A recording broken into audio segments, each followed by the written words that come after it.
তো আজকে আমরা কাইনেটিক্স পড়বো। আর ঈদের পরে আমরা মাত্র 2টা ক্লাস পাবো। হ্যাঁ, তো ওর মধ্যে একটাই তোমাদেরকে সিটি দিতে হবে, কারণ সিটি 3 বাকি।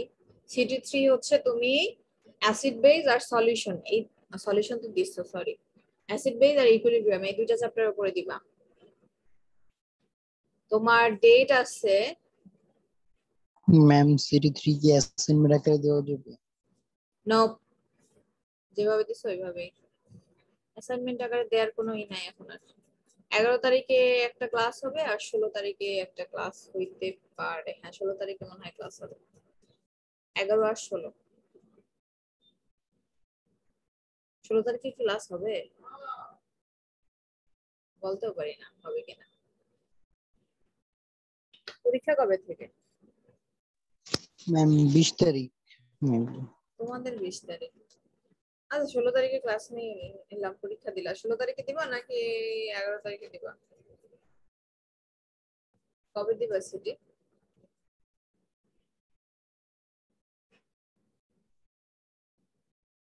কেমিস্ট্রি পরীক্ষা করতে ডেট পাইছো? আচ্ছা ম্যাম, আমাদের তো শুক্রবার মানে 7 তারিখেই খুলে মানে 7 তারিখ থেকে তো খুলবে, তাই না? সেক্ষেত্রে আমরা শনিবারে কি সিটিটা দিতে পারবো, কে যদি বলছে 7 প্রবলেম তারিখে না খুলবে? থাকে কারো? এই, 7 তারিখে খুলবে কে কইছে? ম্যাম ইয়াতে নোটিশে তো দেওয়া ছিল ম্যাম, এই শুক্রবার থেকে শুক্রবার, সরকারি ছুটি যতদিন অতদিন বন্ধ দিচ্ছে। আরে শনিবারও বন্ধ, সাসপেন্ডেড বলছে শনিবার। ম্যাম 16 তারিখে দেন। 9 তারিখ থেকে খোলা। ও, 9 তারিখে তোমাদের ক্লাস আছে। তাহলে 11 তারিখে দাও। হ্যাঁ, যেহেতু খুইলাই ওপেন করার পরে পরীক্ষা দিয়ে কি করবা না করবা, 11 তারিখে দাও। 11 তারিখে ম্যাম আমাদের আবার তো ল্যাবেরই আছে। 16 ম্যাম তারিখে 9 দেন তারিখে ক্লাস। দিয়েন না পরীক্ষা। 16 তারিখে ক্লাস ফাইনালের আগে তোমাদের ওই স্টাডিতে কি একদিন দেয় না 2 দিন দেয়? আর 16 তারিখ সমস্যা নাই, ফাইনালের আগে তো পড়তেই হবে, তো ওই সময় রিভাইজ এটা আমি ক্লাস বললাম, করতে যদি আসে। তোমাদের 2টা চ্যাপ্টার ওই সিটিতে হয়ে গেছে, 2টা চ্যাপ্টার যদি এই সিটিতে হয়ে যায়, এই 4টা চ্যাপ্টারও যদি পড়ো তাহলে অনেকখানি হয়ে যাচ্ছে। আর কাইনেটিক্স থাকলো, কাইনেটিক্স তো হয় অথবাই থাকবে বা এরকম কোশ্চেন থাকবে, আসলে কিভাবে থাকবে বুঝতেছি না। একটা চ্যাপ্টার বাকি থাকবে, তোমার কিন্তু পড়া অনেকখানি হয়ে যাবে।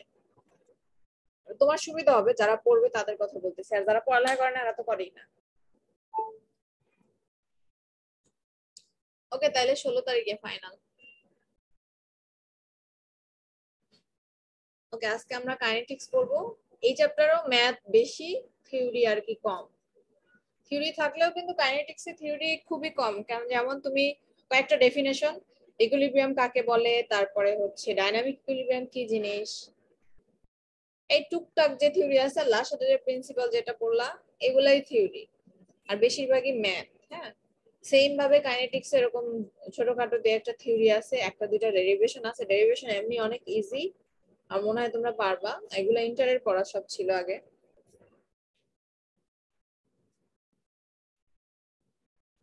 ম্যাম 2 বছর পর এখন 4 মাসে কভার করতেছি। হ্যাঁ, সমস্যা নাই। নেক্সট ইয়ার থেকে নাকি 22 সেমিস্টার করবে, তখন 6 মাসে করবা সব। আমাদের কি 6 মাস হতে পারে? আমি না এটা জানি না এখন কি তারা কি সবার ইয়া করবে নাকি শুধু নতুন ব্যাচ আমাদের যারা তাদের নিয়ে। যে ম্যাম, 6 মাস করলে আমাদের জন্য ভালোই হইতো, কারণ 4 মাসে একটা সিলেবাস শেষ করা, তারপর কতটুকু বুঝেছি এটা আসলে প্রপারলি আসলে হয় না সবকিছু বুঝে। আচ্ছা, আমরা কাইনেটিক্সে যাই। কাইনেটিক্স কি বলতো?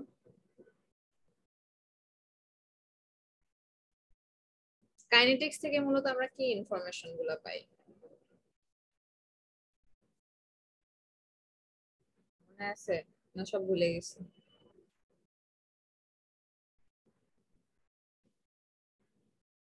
আচ্ছা, মূলত কাইনেটিক্স থেকে আমরা যে জিনিসগুলা মানে পাবো সেটা হচ্ছে একটা রিয়াকশন, রিয়াকশনের রেট। হ্যাঁ, রিয়াকশনের গতি আমরা বুঝতে পারবো কিন্তু কাইনেটিক্স থেকে, বিক্রিয়ার গতি, বিক্রিয়া কোন গতিতে আগাচ্ছে। যেমন আমরা ইকুইলিব্রিয়াম চ্যাপ্টারে কি করছি, ফরওয়ার্ড রিঅ্যাকশন রেট আর ব্যাকওয়ার্ড রিঅ্যাকশন রেট যদি সমান হয় তাহলে ওটাকে আমরা সাম্যাবস্থা বলি। তো ইকুইলিব্রিয়াম থেকে কিন্তু আমরা রেটটা ডিটারমাইন করতে পারি নাই, ওখান থেকে মূলত আমরা যেটা ডিটারমাইন করছি সেটা কনসেন্ট্রেশন বা এইসব। আর এই চ্যাপ্টার থেকে মূলত আমরা রিঅ্যাকশনের রেট ডিটারমাইন করতে পারবো, আর এক এক রিঅ্যাকশন এক এক রেটে যায়। তো রেটের সাথে একটা রিলেশনশিপ আছে, সেটা হচ্ছে order, first order, second order, third order, এই নামগুলো হয়তো আগে শুনছো। তো এই জিনিসগুলোই মূলত আমরা আজকে বলবো। তো কেমিক্যাল কাইনেটিক্স কি কি আমরা হচ্ছে এখানে টপিকস কভার করবে, সেটা হচ্ছে রেট অফ রিঅ্যাকশন, রেট ল।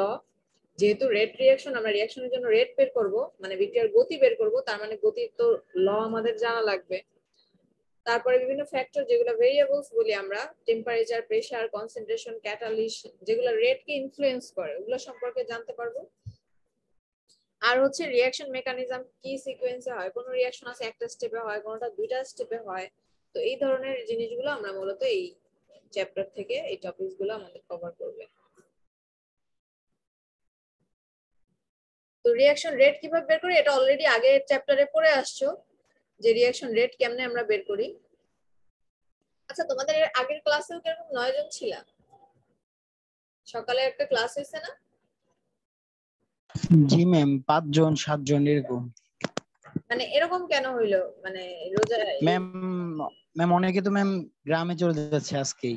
ওই ডিএ আর ডিবির ক্লাস তো ম্যাম কালকে সব শেষ হয়ে গেছে, তাদের প্রেজেন্টেশন সব। তো এখন কালকে রওনা দিচ্ছে, আজকে অনেকে যাচ্ছে, তার জন্য এরকম। আচ্ছা, রিঅ্যাকশন রেট আমরা আগের চ্যাপ্টারে অলরেডি পড়ে আসছি, যে রেট কিন্তু আমরা দুই ভাবে করতে পারি, একটা হচ্ছে রিঅ্যাক্টেন্টের সাপেক্ষে, একটা প্রোডাক্টের সাপেক্ষে। এটা সেম জিনিস কিন্তু আগের চ্যাপ্টারে পড়ে আসছি। আর রেট কিভাবে লিখি, ডিএ বাই ডিটি। এখানে যদি আমরা রিঅ্যাক্টেন্টের সাপেক্ষে লিখি, যেহেতু সময়ের সাথে সাথে আমাদের কি, এখানে যদি রিঅ্যাক্টেন্ট থাকে আর এখানে যদি প্রোডাক্ট থাকে, সময়ের সাথে সাথে রিঅ্যাক্টেন্ট কমতে থাকে আর প্রোডাক্টের পরিমাণ বাড়তে থাকে। এই কারণে রিঅ্যাক্টেন্টের এখানে আমরা মাইনাস দিছি আর প্রোডাক্টের এখানে আমরা প্লাস সাইন দিছি।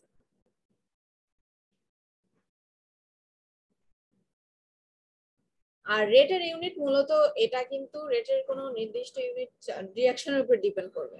যেমন আগেরটা আমরা কনস্ট্যান্টের ইউনিট দেখছি না, এক এক রিঅ্যাকশনের জন্য এক এক রকম হয়, তো ওইরকম এখানে সেকেন্ডটাও নিতে পারি, মিনিটেও নিতে পারি, আওয়ারেও নিতে পারি। এটা রিঅ্যাকশন কিভাবে দেয়া আছে কোশ্চেনে, এটা মূলত আমাদের ম্যাথের সময় লাগবে। তো কোশ্চেনে কিভাবে ইউনিট গুলো দেয়া আছে ওটার উপর ডিপেন্ড করে আমরা বের করবো আর কি।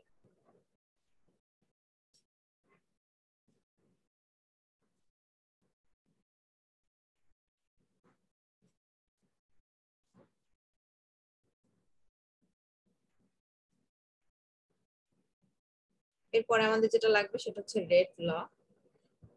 এটাও আগে পড়ছি আগের চ্যাপ্টারে, মাস ল যেটা ছিল। এখানে হচ্ছে কোনো কিছুর রেট, সেটা রিঅ্যাক্টেন্টের সাপেক্ষে হোক আর প্রোডাক্টের সাপেক্ষে হোক, যদি আমরা রেট লিখতে চাই, রেট হচ্ছে সমানুপাতিক, কার সমানুপাতিক, ওই যে আমার রিঅ্যাক্টেন্ট যে আছে বা প্রোডাক্ট যে আছে, যদি প্রোডাক্টের সাপেক্ষে করি তার কনসেন্ট্রেশনের সমানুপাতিক। আর নাম্বার অফ মোল যে থাকবে, বা এখানে আছে একটা পাওয়ার থাকবে, এবার পাওয়ারটাকে আমরা এন দিয়ে প্রকাশ করলাম, আর সমানুপাতিক সাইন উঠে আমরা একটা কনস্ট্যান্ট বানালাম কে, যেটাকে বলি আমরা। আর এই যে পাওয়ারটা, এই পাওয়ারটাই হচ্ছে রিঅ্যাকশনের অর্ডার। এটা মনে রাখো যে রেট ল করার পরে, এই রেট ল করার পরে, এটা কি রেট ল বলা হয় পুরোটাকে। তো রেট ল করার পরে এখানে কনসেন্ট্রেশনের উপরে যে পাওয়ারটা থাকবে, এই পাওয়ারটাই হচ্ছে ওই বিক্রিয়ার অর্ডার বলি আমরা। আর পাওয়ার সবসময় যে নাম্বার অফ মোলস হবে এমন না। তো কাইনেটিক্স এর ক্ষেত্রে ডিফারেন্স হচ্ছে, তোমার যদি একটা রিঅ্যাকটেন্টের দুইটা ইয়া থাকে, মনে করো একটা রিঅ্যাকটেন্ট, এখানে এ আছে একটা রিঅ্যাকটেন্ট আর বি আছে একটা রিঅ্যাকটেন্ট, সি আছে একটা রিঅ্যাকটেন্ট, প্রোডাক্ট তৈরি হইলো ডি বা ই, যাই হোক এরকম প্রোডাক্ট তৈরি হইলো। তো এই রিঅ্যাকশনের গতি শুধুমাত্র এ আর বি এর উপর ডিপেন্ড করে, সি এর উপর ডিপেন্ড করে না। মানে সি, মনে করো পানি আছে এখানে, একটা লিকুইড অবস্থা আছে, ওটার উপরে ডিপেন্ডই করে না ওই বিক্রিয়ার গতি। তো এরকম ক্ষেত্রে এই বিক্রিয়ার রেট হবে 2, কারণ এখানে 1 মোল এখানে 1 মোল। তো সবসময় যে নাম্বার অফ মোলস এর যোগফলটাই আমার রিঅ্যাকশনের অর্ডার হবে এরকম না। আর রিঅ্যাকশনের অর্ডার কখন আমরা শুধুমাত্র রিঅ্যাকশন দিয়ে দিলাম, আমাদের যদি বলে না দেয় যে হ্যাঁ এটার উপর ডিপেন্ড করে না, তাইলে আমরা রেট বের করতে পারবো। এমনিতে যদি বলে না দেয় তাহলে আমরা রিঅ্যাকশন দেখে কখনোই রেট বের করতে পারবো না। এর কারণ হচ্ছে রেট সবসময় এক্সপেরিমেন্ট করে তারপরে বের করতে হয়, মানে ল্যাবে এক্সপেরিমেন্ট করে তারপরে হচ্ছে একটা রিঅ্যাকশনের অর্ডার বের করতে হয়। এই কারণে শুধুমাত্র রিঅ্যাকশন যদি রেট ল বলে দেয় তাইলে আমরা পারবো, রেট লটা যদি বলে দেয় ওই রিঅ্যাকশনের জন্য, তাহলে আমরা এই পাওয়ারটা দেখি বলবো এটাই অর্ডার। আর যদি আমাদেরকে এরকম বলে দেয় একটা রিয়াকশন দিয়ে যে হ্যাঁ এই রিয়াকশনটা শুধুমাত্র এর উপর ডিপেন্ড করে বি এর উপর ডিপেন্ড করে না, তখন আমরা বলতে পারবো যে রিয়াকশন অর্ডার 2। এছাড়া আমরা নরমালি কোনো রিয়াকশন দিলে কোনো হিন্টস না দিলে, ইনফরমেশন কিছু কিছু ইনফরমেশন আছে যেগুলো না দিলে আমরা রেটটা বলতে পারবো না। যেমন এখানে কিছু উদাহরণ আছে, দেখো এক্সাম্পলস আছে কিছু, যে এই রিঅ্যাকশনটা লিখছে এখানে 2 মোল ডাইনাইট্রোজেন পেন্টঅক্সাইড বিক্রিয়া করে 4 মোল হচ্ছে নাইট্রোজেন ডাইঅক্সাইড আর 1 মোল অক্সিজেন তৈরি করে। তো এখানে তোমার রেট লটা লিখে দিছে, তুমি দেখো এখানে উপরে 2 পাওয়ার হিসেবে দেয় নাই, দ্যাট মিন্স এই রিঅ্যাকশনের অর্ডার হচ্ছে 1 বা ফার্স্ট অর্ডার, ঠিক আছে? কারণ রেট ল এর উপরে পাওয়ার হচ্ছে আমাদের 1, কোনো কিছু দেয়া নাই মানে 1 আছে, তার মানে এখানে 2 থাকলেই যেটা সেকেন্ড অর্ডার রিঅ্যাকশন হবে এরকম কিন্তু না, কারণ এটা হয়তো একটা নাইট্রোজেন ডাইঅক্সাইডের উপরে ডিপেন্ড করে। এখানে 2 মোল, এটার কোনো মানে রেটের সাথে এই 2 এর কোনো রিলেশনশিপ এখানে নাই, এই রিঅ্যাকশনের জন্য নাই। সব রিঅ্যাকশনের জন্য থাকবে না এমন না। যেমন তুমি যদি পরেরটা দেখো, এখানে 1 মোল হাইড্রোজেন আর অলমোল আয়োডিন বিক্রিয়া করে 2 মোল হচ্ছে হাইড্রোজেন আয়োডাইড তৈরি করছে। তো এই ক্ষেত্রে কি হচ্ছে দেখো, এখানে কিন্তু রেট লটা লেখা আছে এইভাবে, তো এখানে এখানে পাওয়ার অন, এখানে পাওয়ার অন, তো টোটাল 2, তো সেকেন্ড অর্ডার রিঅ্যাকশন হবে এটা। আবার এটা দেখো এখানে 2 মোল আছে, আবার এখানে পাওয়ারে 2 দিছে, তার মানে এটাও সেকেন্ড অর্ডার রিঅ্যাকশন। তারপর এটা দেখো, এখানে তোমার হাইড্রোজেন 2 মোল থাকা সত্ত্বেও এখানে হাইড্রোজেনের উপরে 2 দেয়নি, তার মানে এটা শুধু থার্ড অর্ডার রিঅ্যাকশন। মানে নরমালি আমরা রিঅ্যাকশন দেখলে কিন্তু মনে হয় যে ফোর্থ অর্ডার রিঅ্যাকশন, আসলে এটা ফোর্থ অর্ডার রিঅ্যাকশন না। দ্যাট মিন্স তোমার রেট বের করতে হলে রেট লটা দেয়া লাগবে, অথবা এমন কোনো ইনফরমেশন দেয়া থাকা লাগবে যেটা দেখে তুমি বলতে পারবা এটার অর্ডার কত।